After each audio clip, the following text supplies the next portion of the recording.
All righty. All righty. Okay, thank you so much. Well, great evening, all. Hope everybody enjoyed their summer. Welcome to the very first meeting of the 2023-2024 school year for the Community Engagement and Communications Committee. We will get started with introductions, and I see David first. I am David Warner, board member, parent of a girl who graduated from Woodlands High School in 2014, and chair of the Finance and Facilities Committee. Okay, and Anthony?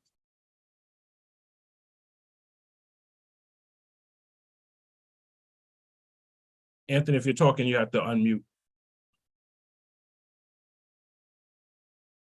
Okay, Kiana?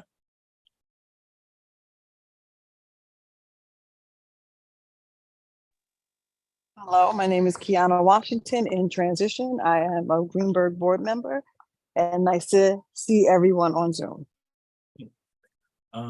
Liz?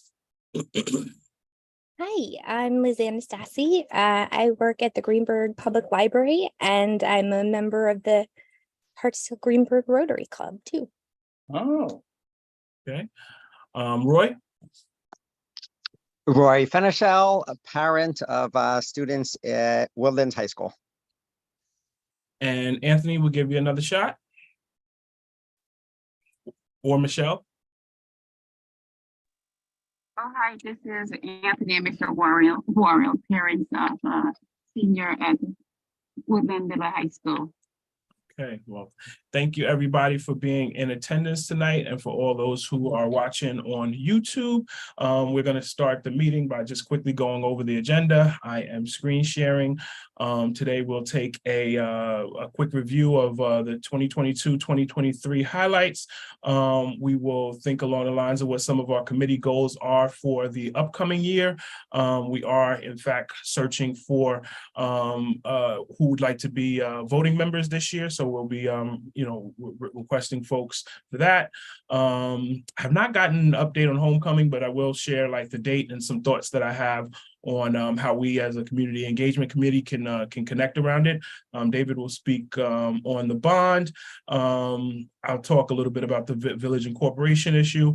Liz will give a library update. Dr. Iverson can't be with us tonight, and so after that, if anybody else has any news or upcoming events, then we will go over that. So just to get started, I'm not going to get into the specifics of any of the things from last year, but I do want to just see if anybody has any questions on any of them, or if there's anything that's missing that should be highlighted from last year.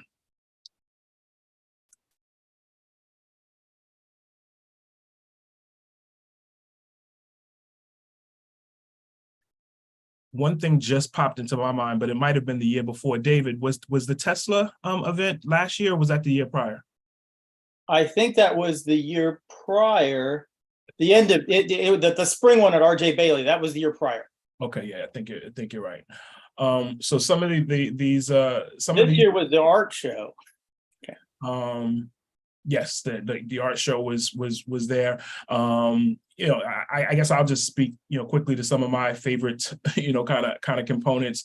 I was really I didn't really fully understand the international baccalaureate program, and so we had Catherine Adore come and give a really great explanation of the program to the community. We'll be back in connection and communication with her and the rest of the folks within the international baccalaureate program, because there are a lot of components in the program that focus in on community engagement, and we want this committee to be as rich as possible as it can be this year.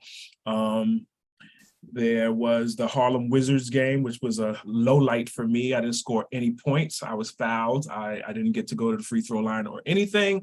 I missed a lot of shots, even layups. It was really, really bad. But I did. No. The Harlem Wizards felt threatened by you, so they crunched down on you. Everybody else they let move around and do things. I didn't want to say it, but clearly you saw the game. But that was fun. I do hope that we get to to do that again.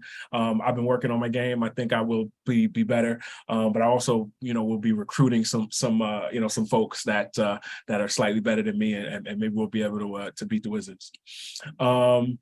STEAM Family Night, I was not able to attend that. I do hope that I can get out there this year. There was the Black History Month series. I don't know if Liz wants to speak to that at all at the library.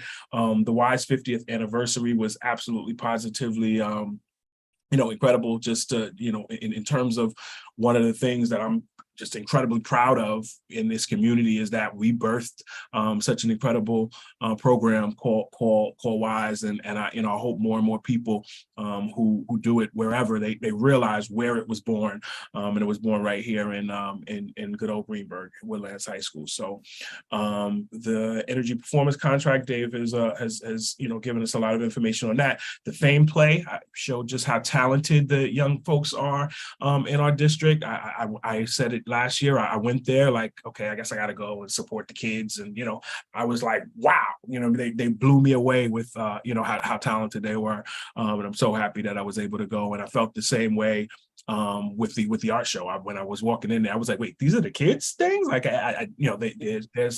we have some talent in this district, and we need to, as a community, make sure that we collectively share that as an idea, share it on our social channels, let the world know that Greenburgh's an incredible community. So anybody else have anything that they'd like to speak to related to last year in community engagement or communications?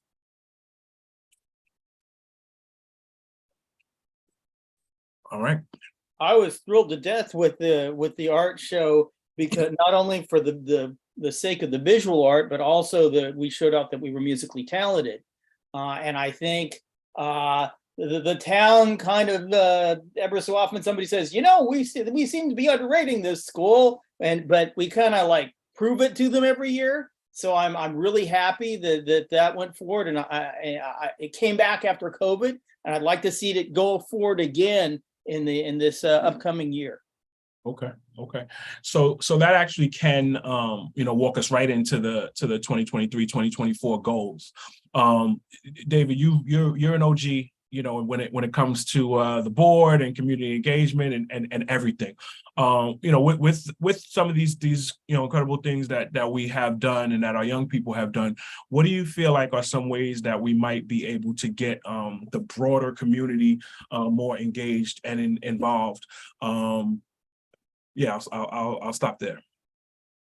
Well, the obvious thing that went away with COVID that we started to do was getting people in the community to come and read to the kids. So at the different elementary levels, right? There's no elementary level at which the kids are too young to be read to, and if they get a little older, then you're not reading to them so much, you're reading with them. And then the question is, if you reach a point at which you're at the high school level, what can you make work? And the only thing I can think of is a reader's theater or dramatic reading, and that's kind of a drama program thing. But I haven't seen that done in this district, but it might be interesting once the kids are too old to have you come in and read to them, so you could have continuity all the way up. Got it. And that's something that I think we can bring to to Dr. Iverson and kind of ask her, if there's something going on that we just don't know about, from a day-to-day basis. I have and tried to engage with some more young people to be involved with this committee as well. It has not worked so far. Hopefully it will in the future, because then they can kind of give us the pulse of what's going on in the school on a day-to-day basis from their perspective, and perhaps like how their parents might want to join in to not necessarily join the committee, but just be it's less about being on the committee and more about just wanting to see some as much engagement as possible. So homecoming is coming up, and I guess as opposed to having that be a separate conversation, we'll add that into this goal area. I thought homecoming last year was awesome. I had a really good time, and seemed like everybody who was there did as well. What are some things that we might do with homecoming to bring the community together a little more? One of the thoughts and ideas is that after the art show, we had a community engagement meeting. So we said we want to have some of our meetings live. I thought this year is to do just that. So after the homecoming game, have our actual community engagement committee meeting. During homecoming, I probably can come out with some flyers and various different things to that effect, and say, hey, join us in wherever we decide to have it. To engage the community. So I wanted to put that out to the floor and kind of get folks' thoughts and opinions on whether that's a good idea or not. And if it is a good idea, what some of the best ways to kind of operationalize it, or what they would want to see on the flyer, what on the flyer would make them say, yeah, I think I want to go and hang out with the community engagement committee. Well, the thing that will make people come, I think, is if you're going to a homecoming game, then you're appealing to people, a lot of whom are Woodlands High School graduates, right? Or parents in the community. So a lot of what will make people come is you asking them, okay, more than the piece of paper. I did get some feedback from the PTA council. They thought that there might be people who graduated 10 years ago or more who might want to do some kind of a pickup football game or something prior to there being a real game. And I don't know how early you'd have to do that not to mess things up.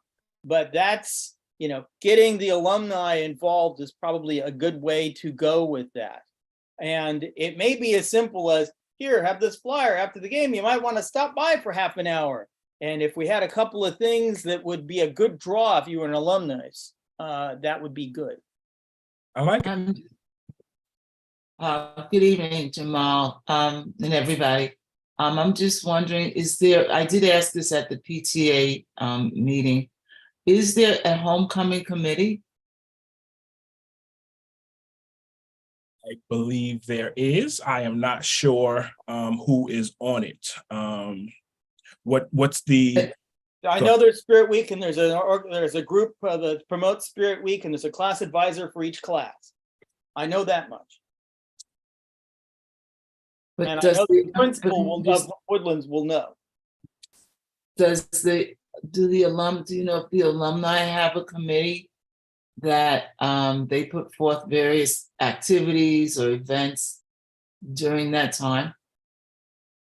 The homecoming time. Yeah, I think you bring up a good foundational point. Is I need to find out who's on the committee to understand what they currently have planned, to see if any of the things that we're talking about are even possible. Because if they have something else that they're doing that we don't know about, then that could ruin any of the plans. So I'm going to ask after this meeting, who's on that committee, and work to engage with them. We would not usually a pep rally the day before, during the school day at Woodlands, and I think that they listed on the calendar that there were supposed to be some activities starting around 11:30 well before the kickoff. And usually the homecoming court they used to have like a little parade at halftime. I'm not sure if they're moving things around there. Yeah, so I'm going to find out. Was there something specific that you wanted to know from them, Edith? Well, when it was discussed at the PTA council meeting, I'm not sure exactly who brought up the question, but it seemed to me that, having been to homecomings in my past, that there were lots of activities that went on, and it was alumni who gathered folks together, and they planned it well in advance, what the activities were going to be in addition to the sporting events, and whatever the other the activities that happened before, and that there's some type of notification that goes out ahead of time When is the homecoming? When is homecoming for Greenburgh? I believe it's the 13th. I had it. Saturday, the 14th, Falcon Pride Homecoming Community Gathering, 11:30 a.m. to 2:30 p.m. Homecoming, which is Bronxville, 2:30 p.m. on the 14th, and Woodlands Middle High School Homecoming Dance also on the 14th. There's a homecoming pep rally scheduled on Friday, the 13th. 14th of October? Is that what you're saying? Yeah, we're not, yeah, it's October. Oh, okay. I'm not an alumni of Greenburgh, but I was just wondering, since we were having that conversation at the council meeting, if there was such a thing. Well, I will find out. We won't have another meeting, in between now and then. Like I said, I think our next meeting is going to be that day. But I will find out ahead of time and I guess just via email, engage the overall community to say, hey, we're going to be doing our next meeting on October the 14th at 2:30 after the homecoming game. Come all. And then whatever I find out about homecoming, I guess I need to engage in some conversations again to figure out. I do love the idea of a pickup football game, not necessarily playing in it because I don't want to embarrass myself again. But it does seem like a good idea and something that can draw more of the community out to come see our young people. Yeah. Anything else popping in folks' head in regard to homecoming?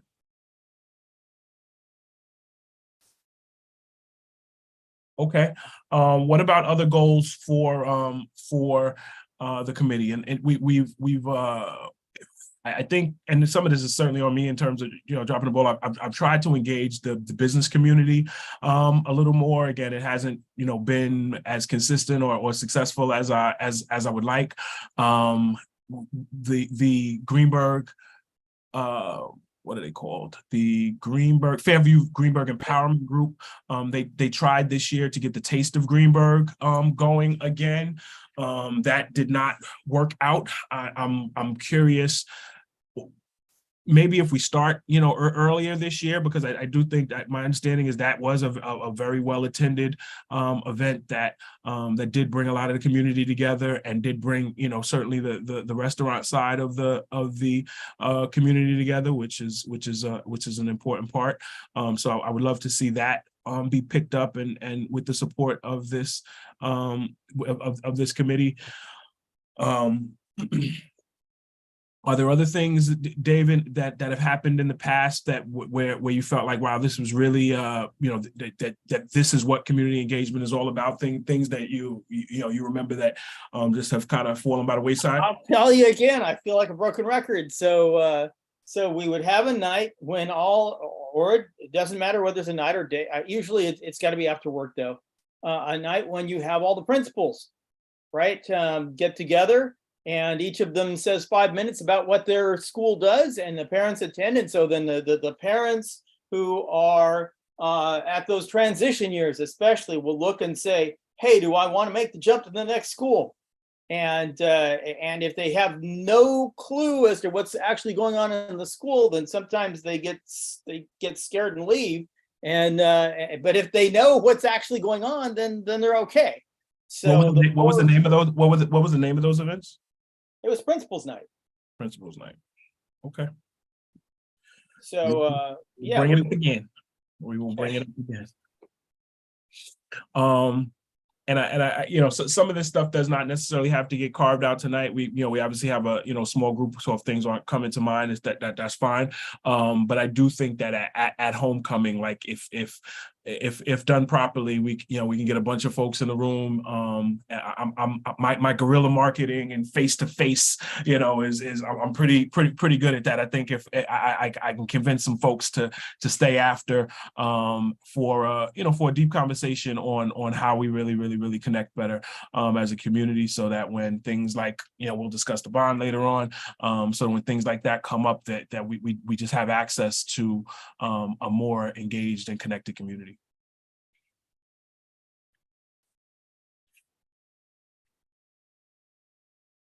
So if there's nothing else, I will move on to our voting member search. So each year we do have to restart, and we are looking for folks who would want to be official members of the committee. So does anybody who is currently here interested in being members of the committee? Okay, we got Liz. Anyone else? Edith? Yeah.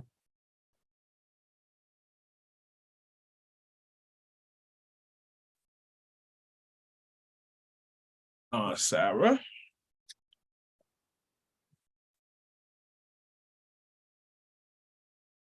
Did I get everybody who said? Okay.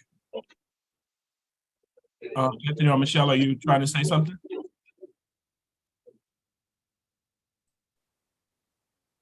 Oh, I'm in the chat. Okay, and Michelle? All right, so what we are going to do, and we'll likely, I don't know whether we will be able to do it in the very next meeting, because we're probably looking to get a couple of additional folks. Actually, David, is it like when we do the resolution, can it be done more than once, or does it need to be? Do we need to get everybody, and then like, do we need to have everybody when You can do it more than once if you have to. You can. Okay. I have done it twice. Okay, so I'll find out from the team whether it makes the most sense Try to to. get everybody you can. If a couple of people want to come in, and be voting members, that's great. Okay, yeah, so it's I'll discuss with the rest of the board on Tuesday on whether it makes the most sense to do. I just said what it is.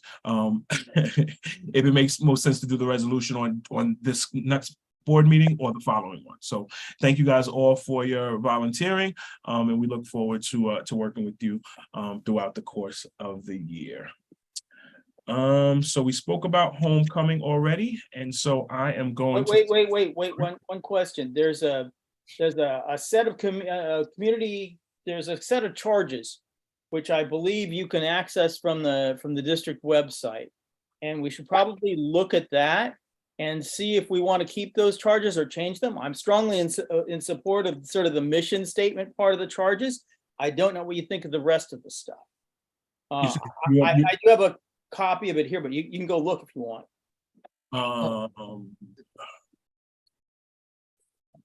So if you go to the district website, you have it? Oh, Okay. You said district website? District website.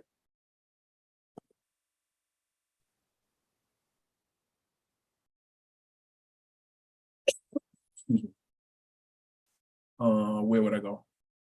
About Board of Education. And then go to committees. It's up at the top. Committees is up at the top. The black button. There you go. And then pick the Community Engagement Committee. Okay. And then there's committee charges.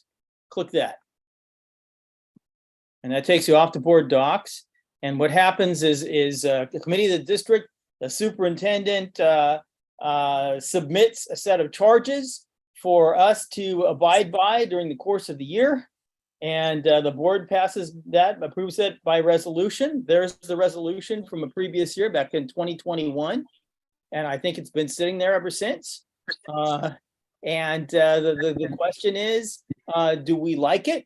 We usually have the privilege of making a recommendation to the superintendent saying, hey, we like this part. And then she does whatever she does to it. And sometimes she doesn't do anything. She just passes it through, and sometimes she modifies it. So the mission statement part I like. The Green GCSD Community Engagement and Communications Committee shall engage the GCSD community by serving as a liaison between the Board of Education and all members of the community by delivering clear, concise, and timely information through a variety of two-way communication platforms, which means if somebody in the CEC wants a message to get to the district as a whole or to the board, they're free to talk. And if we have things that we want to share about the good news about the district, then we get to communicate that. So it goes both directions. So that part I like.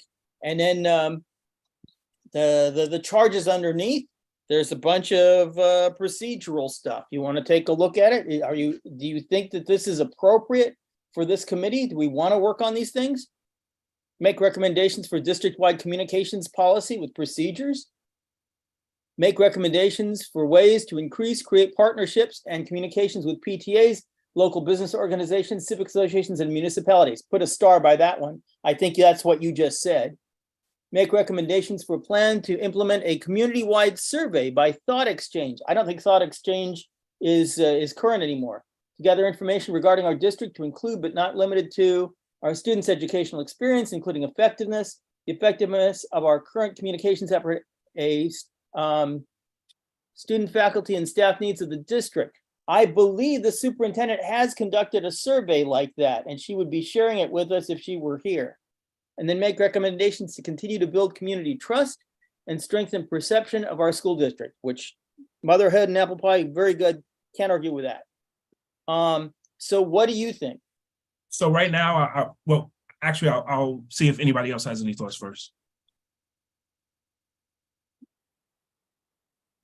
Hearing nothing. Right now, the only thing that I would do is speak to Dr. Iverson about whether Thought Exchange is still the way to gather said information, and if not, what other methods that she has for doing so, and get that replaced in so that their charges are current, and then we can get October 2nd, 2023 on here instead of 2021, and it will be updated. But we also can. I'm really wrapping my mind around this, larger scale meeting, after homecoming, and perhaps there'll be some ideas that come up that because we've traditionally had the same group of people for the most part coming. So, and I love that we have, folks here, but if we, maybe there'll be some fresh eyes that that see something that we're not seeing or give us a bullet point that we don't currently have, that where we make some adjustments. Okay, so you're get more people in the room and on the Zoom. Fine.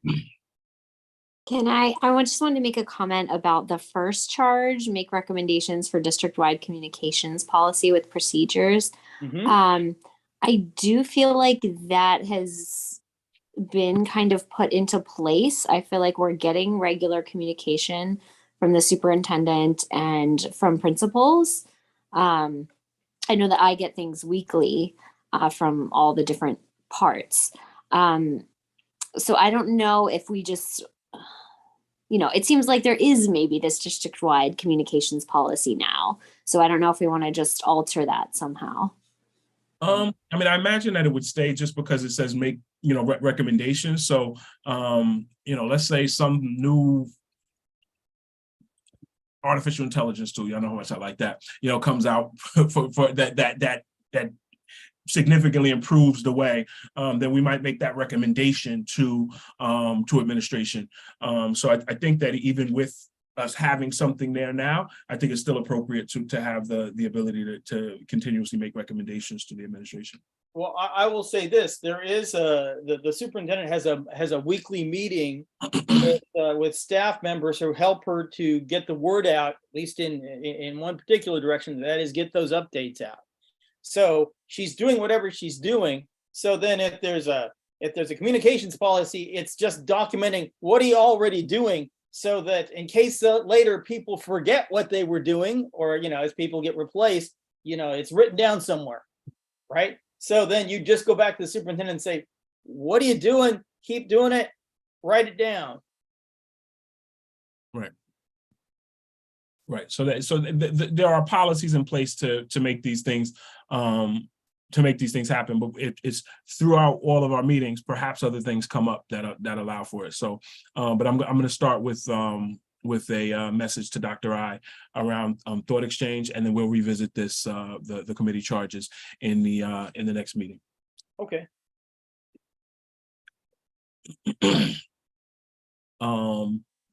And on that note, I'm going to hand things over to you, David, for the phase 2 bond update.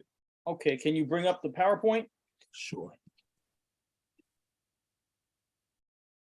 Okay, so This is a quick tour of of what the phase 2 construction project is about. At our June 6th meeting work session, the Board of Education selected an option for a phase 2 construction project.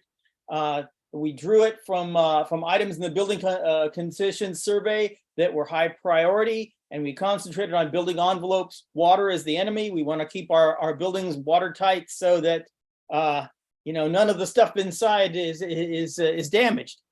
So we came up with a roof replacement at Lee F. Jackson School, Highview Elementary School, R.J. Bailey Elementary School, and Woodlands Middle High School, and upgrades to the track and tennis court at Woodlands. And so I'm going to take you now through a little pictorial tour of each of these items. All right, next.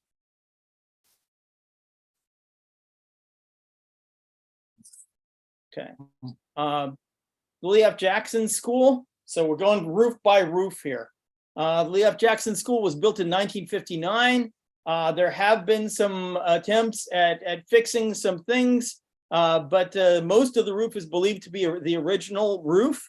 The last major replacement attempt or a project that did something was in 2004.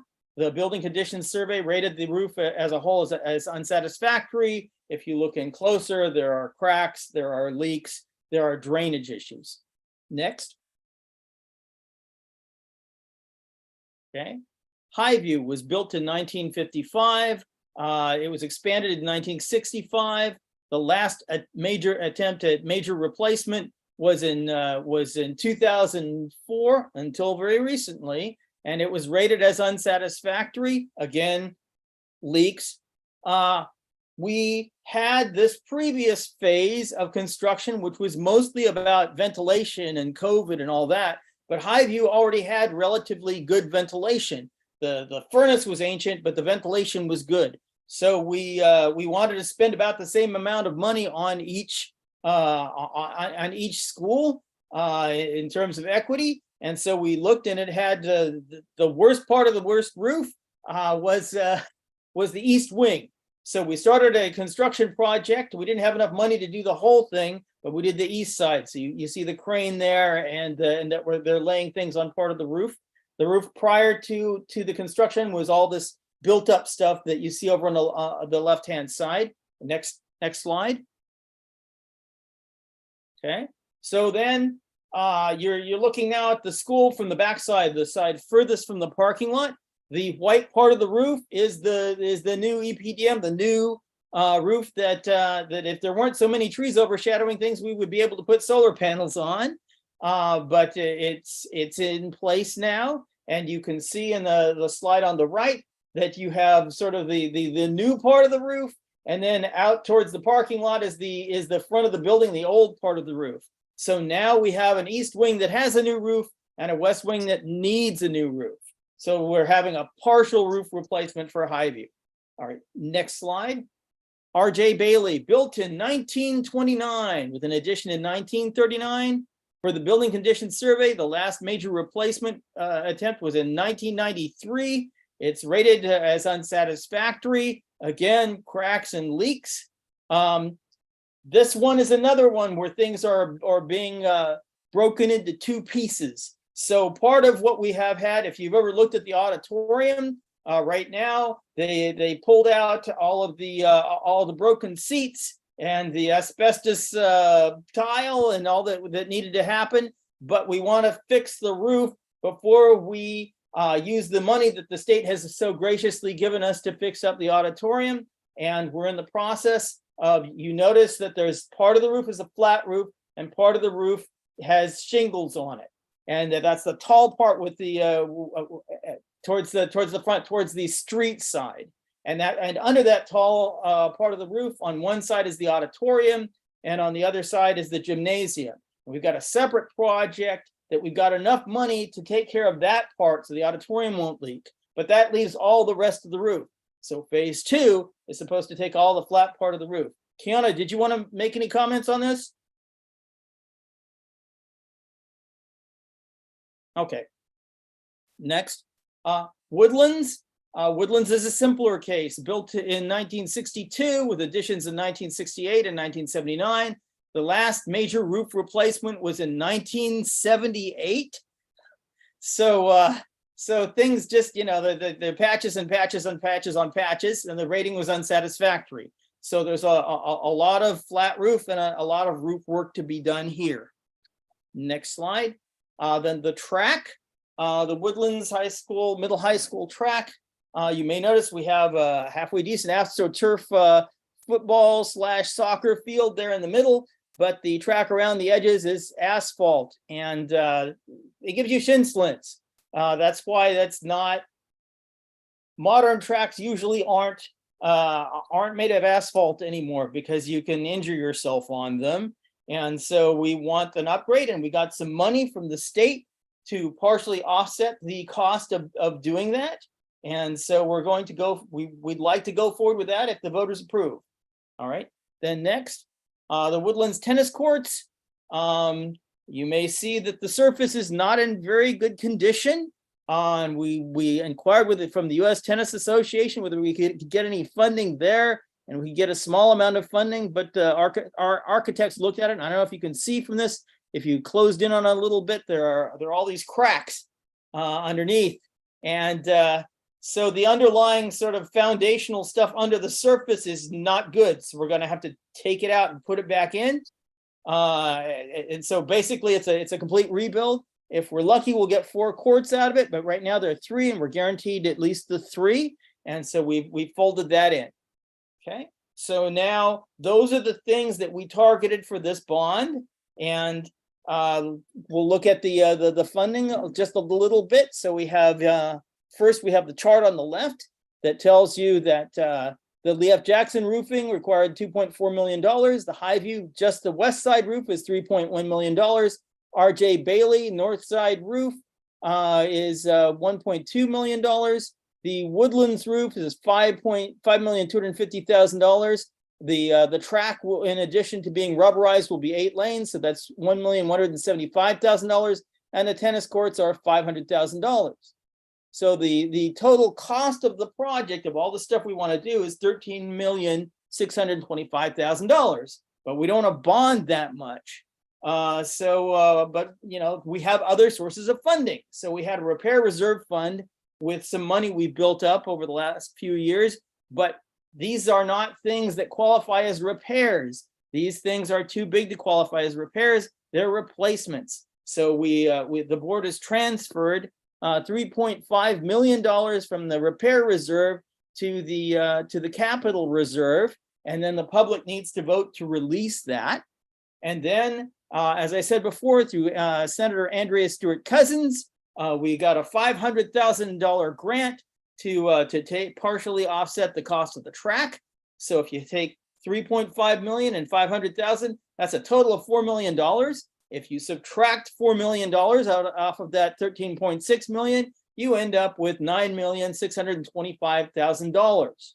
That's the size of the bond, and that's what we're hoping the public is willing to approve.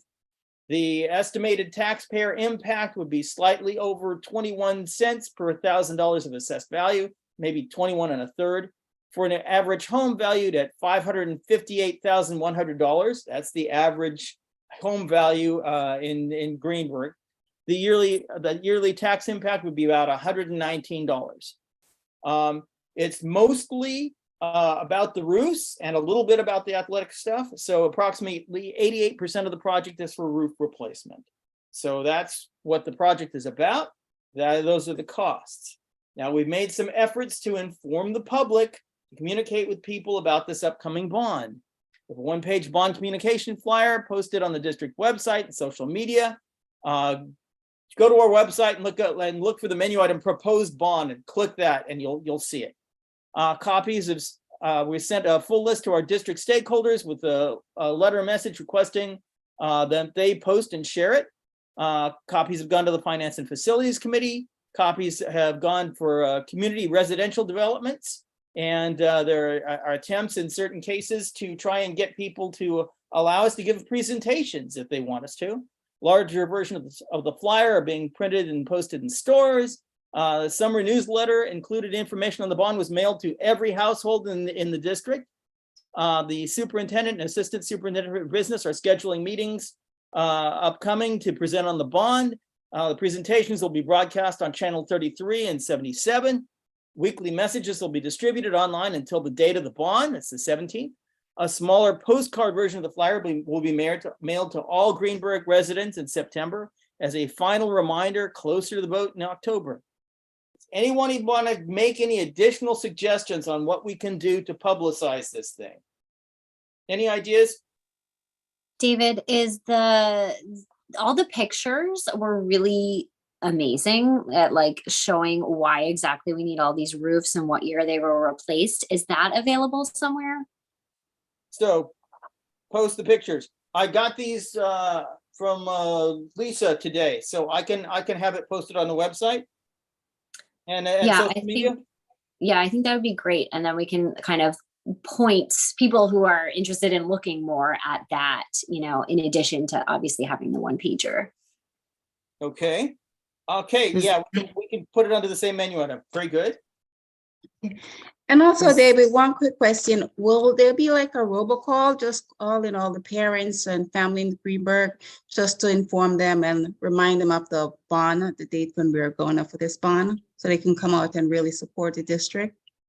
I can check on whether that's permissible. I know that there are targeting issues. They try to, right? So there are people who come into other districts and said, hey, you can't quite, we're not quite done yet.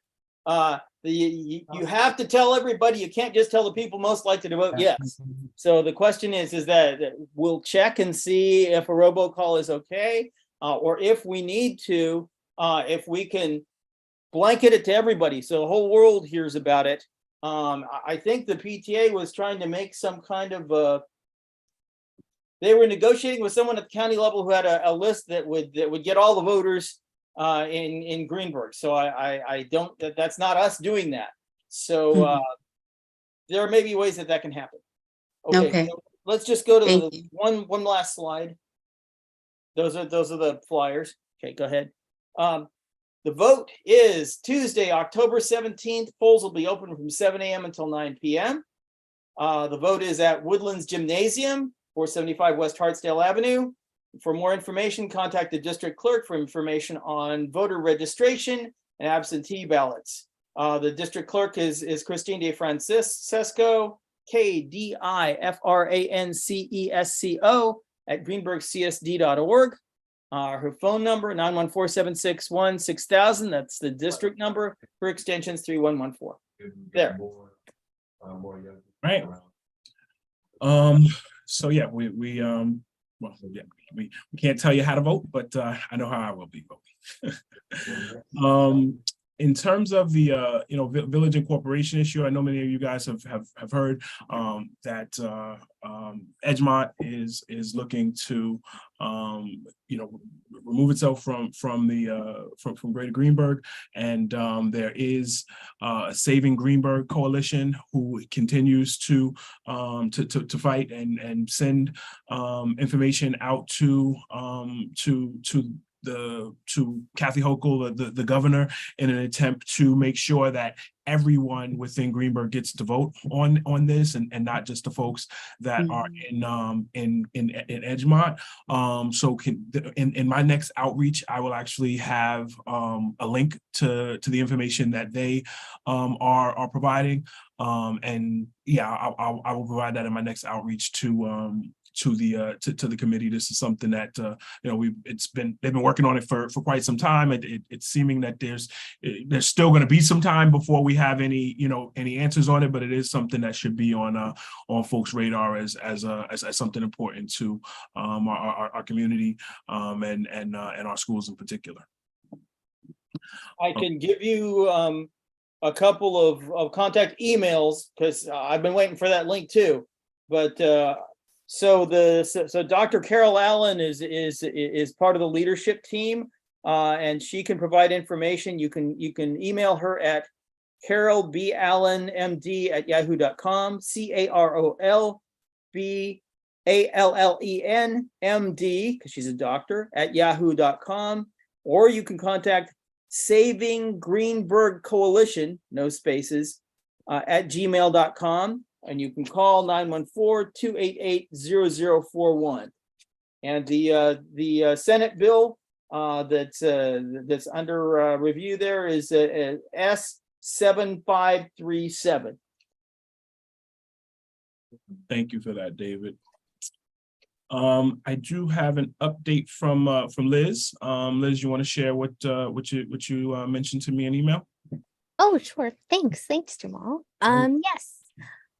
So I just wanted to mention, since we're here this evening, so at the Greenburgh Public Library, this school year, we are launching a new homework help center, which we're really excited about. We're starting, or rather, last week was our first session, so it's going, and we're looking forward to it. So Homework Help Center is at Greenburgh Public Library. It's of course open for any students who need help. It's going to be for grades 1st through 6th grade.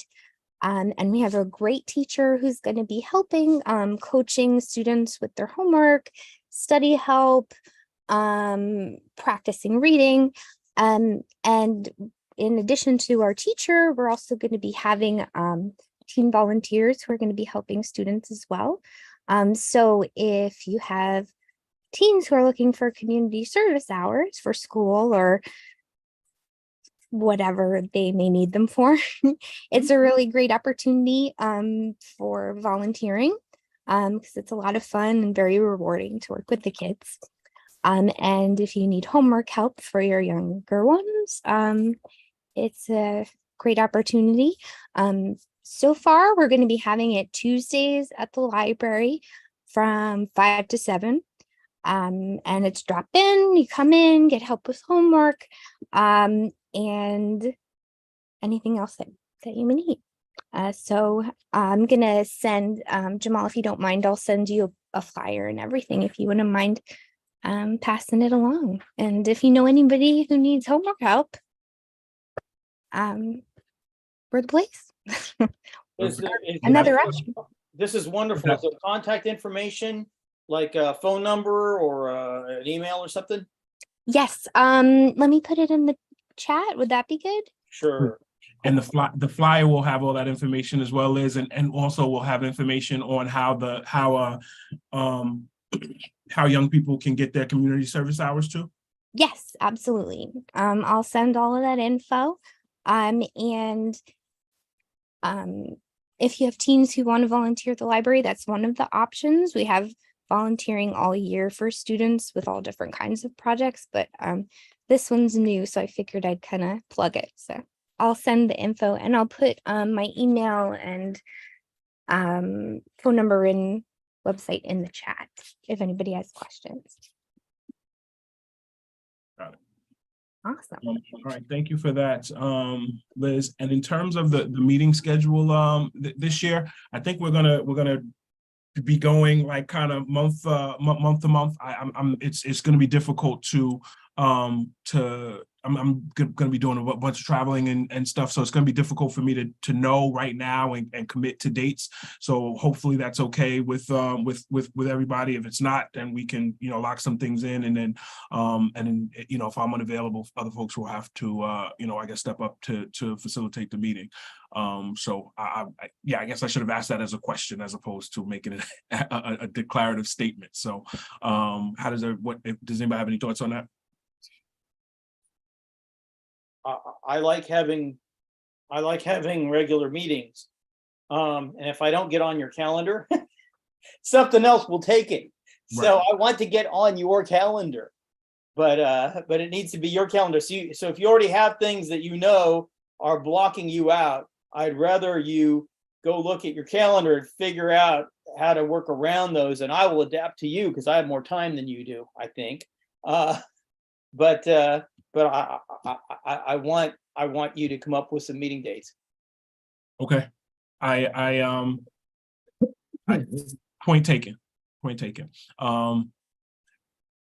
certainly by the October meeting, I should have a much better idea. I would like to, it's like when we tried to when we looked at it last year, we tried to do kind of I think it was like first Wednesdays or something to that effect, and it felt like we kept bumping up into something.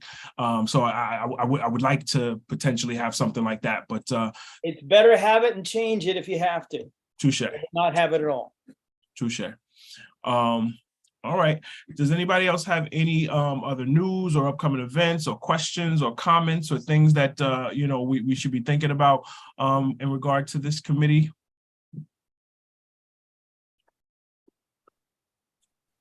Go ahead, Liz. Oh, just if you're looking for a change in venue, we could always have a meeting at the library too. Okay, I will keep that in mind as well. I think last year I did we had a few in-person meetings. We tended to do it when it was still, when the weather was still appropriate. So I mean, even into what we're going to do one in person in October, perhaps November as well, and then we'll wait until the spring to do it again. But we will get by the next meeting we'll have we'll firm up the dates for the remainder of the year. And on that note, I move that we close tonight's meeting. Second the motion. Second. Okay, it's been properly moved and seconded. All in favor? Aye. Bye. Aye. Any opposed? Okay, let's go Big Blue. Big game tonight. All right. Okay.